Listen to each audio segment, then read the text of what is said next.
Hey everyone, welcome back. So I guess we're going to have to answer some questions. If you're a newcomer to spirituality, one of the most common questions that you're going to have is, what is enlightenment? And I'm going to tell you right now that it's not an easy thing to answer. A lot of people aren't going to believe it. A lot of people um, aren't going to agree with it, and that's absolutely fine. But that's what we're going to cover today. If you haven't done it, please hit that like and subscribe button. Help this channel grow so we can make some more videos. And here we go.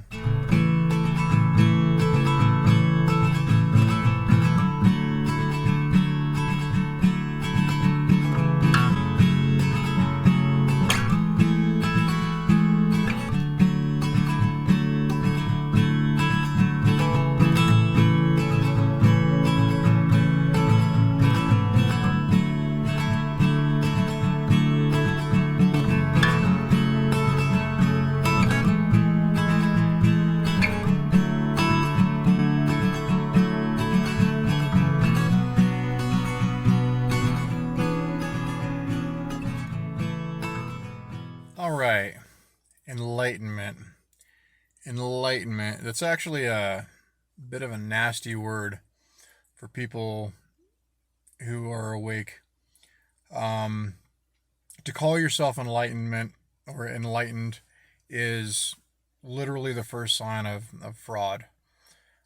Because to know what enlightenment actually is not like it's not something you can attain. Um, it's a realization of a sort of reality that is not normally seen with the naked eye. You know, if I have to break it down as best as I can, I will say that enlightenment consists of about two, maybe three parts, depending on which lineage or philosophy you follow. The first part is the study of yourself, right? So you figure out what you are and what you are not.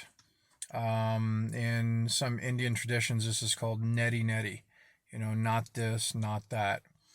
And it's designed to get you to a point where you realize that the inner voice that's inside of you is not actually you, right? That inner voice, your persona, the person you think you are, is called the ego. That's what we most often call it. And it has been in control of people their entire lives. It rules them through their emotions and through compulsive thinking that causes all sorts of suffering. And it works alongside. It has a condition called dukkha, which essentially makes a person never satisfied and always seeking for happiness outside of themselves. I want this. I don't want that. Right. So people who are walking the path to enlightenment, they start here. What are you? What are you not? And when you have a realization of what you are, that you are a consciousness inside of a body. And I hate even saying that because it gives people like ideas and it kind of disrupts the path a little bit. But when you discover that you're not this body and that you are not your mind, it sends you on a quest to, well, if I'm not my body and I'm not my mind, what am I? But that's the real question. What are you? And it requires a lot of intense search. Honestly, the mind has a really hard time grasping what you are. You know, so in traditions like Zen or in some Buddhism, they give you these questions and puzzles to try and solve in order to kind of drive you crazy. In Zen, they might even hit you with sticks or they apply pressure to you essentially to get you to crack. And once you crack, then you have this realization and you're like, oh, right. But it's not something that you can like think about, right? It's so hard to understand that concept. All right. Once you get to that part, then you start studying the nature of reality. You start realizing that this world that we live in is not what it appears to be. And this is where a lot of people just they can't see this, and because they can't see it, they don't get it, right?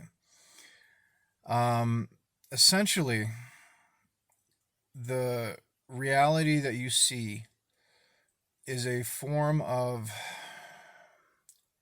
organic virtual reality, right? It looks solid, but if you know anything about science and you know about atoms, you know that atoms don't actually touch. And they're so far apart that if you were to compress all of your atoms in your body down to the smallest area where they're touching, your body would fit onto a piece of paper the size of a period, right? And these atoms, they don't just float away. There's something holding them in place, and it's like this master frequency that does this. The ancients from India, they call this Om, or the word of God, logos. There's so many different words for this frequency that keeps everything the way it is. But even more so, the most interesting and intriguing and mysterious thing about it is when you have these experiences that you are a part of a single consciousness, a single organism, like this organic virtual reality that we live in is all one thing. And to understand that, you have to have some pretty deep experiences. You have to experience consciousness at a deep level. And some of that, when it happens, you'll experience consciousness in inanimate objects. Like you can see yourself in other things, and it's one of those things that unless it happens to you, you'll never get it. Another thing that happens, or could happen, is that you might have an experience where your consciousness expands and you become aware of literally everything, like the universe, stars, planets, all sorts of other stuff. And this is how some of the ancient people in India and some other places were able to detail and catalog planets, star systems, and other things that they didn't have the technology to be able to see because they didn't have telescopes or computers. They were able to send their consciousness out and explore. But the really weird thing that you discover is that this reality that you live in, this singular organism of consciousness, you're not separate from it. Like you have this illusion that you are this body, but you're not. You're like this fractal splitting of this personality, this consciousness. And when you sense it, when you realize it, it realizes you. You look at it, it looks at you. And then you realize that you can interact with it. And this interaction it's absolutely amazing. You begin to realize that it actually does care. And a lot of people don't understand that. They look at life and they see all this suffering, and they don't realize that, unfortunately, as a form of spiritual evolution, something has to drive you to seek the truth, right? So pain and suffering has a purpose in this world, and you can't think about it in terms of ethics like you normally would. You have to think about it in terms of like a deeper level, that every action that you do affects somebody else, and it might be the necessary grit to polish their mirror or to plant a seed inside of them. So even bad things have a purpose. when you begin to interact with this energy system, and you begin to truly believe, what happens is the consciousness that is inside of you, which is linked to the consciousness of everything else, begins to have an effect on the energy field around you, because it is all the same thing, right? It appears to be separate. And that's where things like manifesting or healing can come into play. If you truly believe it, or you can tap into it, you can interact with this energy source, and it can bring you what you need. So a lot of people don't understand this. A lot of people, they stop at, just universal energy, but there is true divinity in this. This is the source of all major religions and spiritual practices in the world. Everybody's discovered the same thing.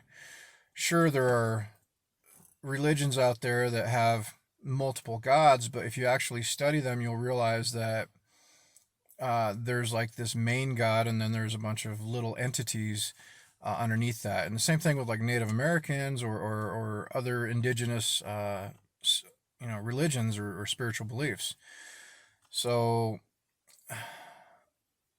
do I expect you to believe it? Absolutely not.